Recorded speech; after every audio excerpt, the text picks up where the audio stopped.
100 years ago last month in Paris, Serge Diaghilev founded his famous touring ballet company, the Ballets Russes. It was a global sensation for around 30 years, touring 3 times to Australia in the 1930s. One of the principal ballerinas, Anna Volkova, is still alive and living in Sydney. Born in Russia in 1917, she fled with her family to Paris to escape the Bolshevik Revolution. Now, aged 94, she shares her memories of how she came to travel the world as a ballerina and how she ended up here.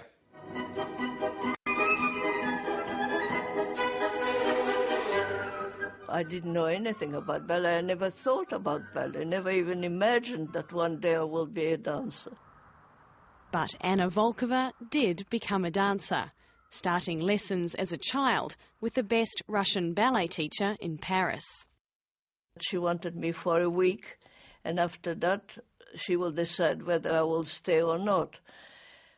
But my parents were so poor, they couldn't, they lost everything when they left Russia. Well, she said it doesn't matter, she can come as a free student. So that was the beginning of my dancing career. The avant-garde dance company Les Ballets Russes had been touring to great acclaim for 2 decades. But by the early 30s, Diaghilev had died, and another Russian, Colonel Vasily de Bazile, reformed the company, recruiting young dancers from the Paris studios.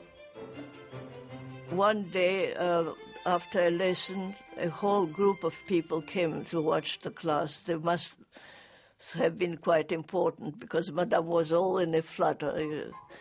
And one of them was Colonel de Bazile, who was the director.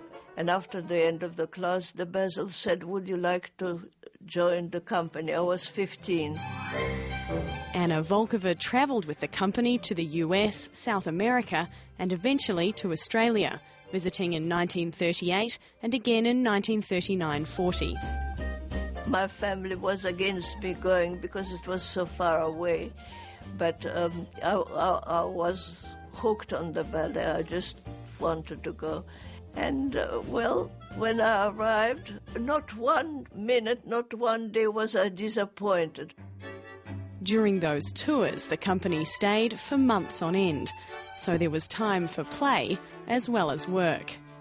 This amateur footage shows some of the dancers on Sydney's Bungan Beach in around 1939.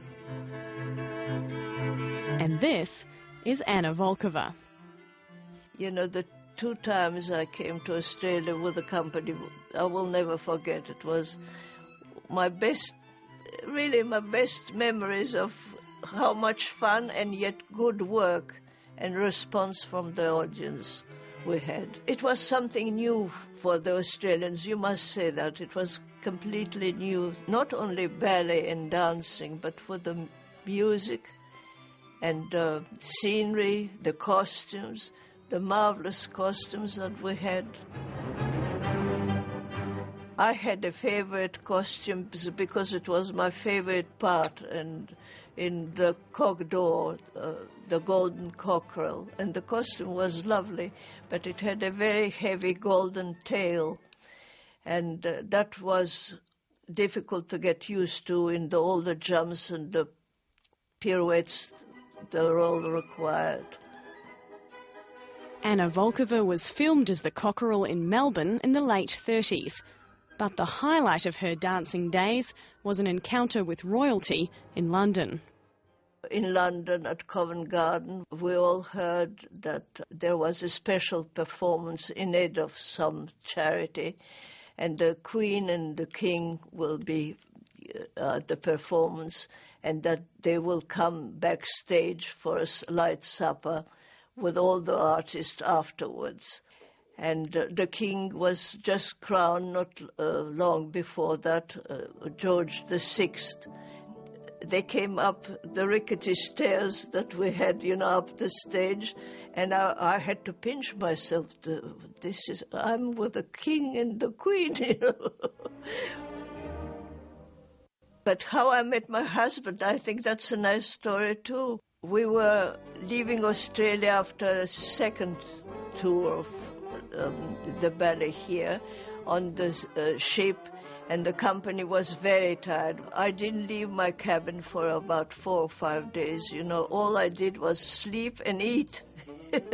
One day, or 4th or 5th day, I decided to show myself, you know, on the deck and go to the purser's office to see if there is any mail for me.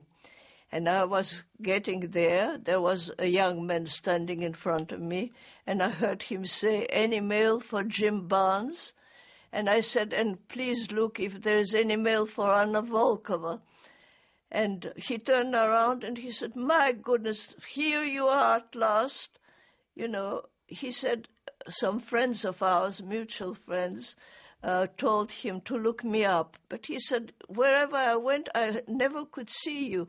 Of course, I was asleep all the time. And he said, "Now we have met. I hope we'll see each other a lot." And he was gone. And that's how I met my future husband. She refused the Australians' first offer of marriage, and they didn't see each other for 5 years, while he fought in the Pacific and she continued to dance.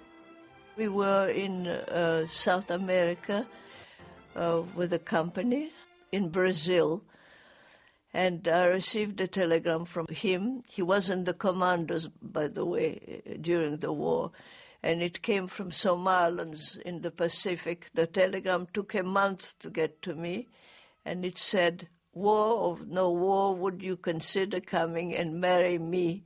And this time I said yes. The couple settled in Sydney, then in Boorowa in rural New South Wales. It was the start of 60 years of married life and the end of her dancing career. I hope we're all looking that good at 94. Kate Evans with that story.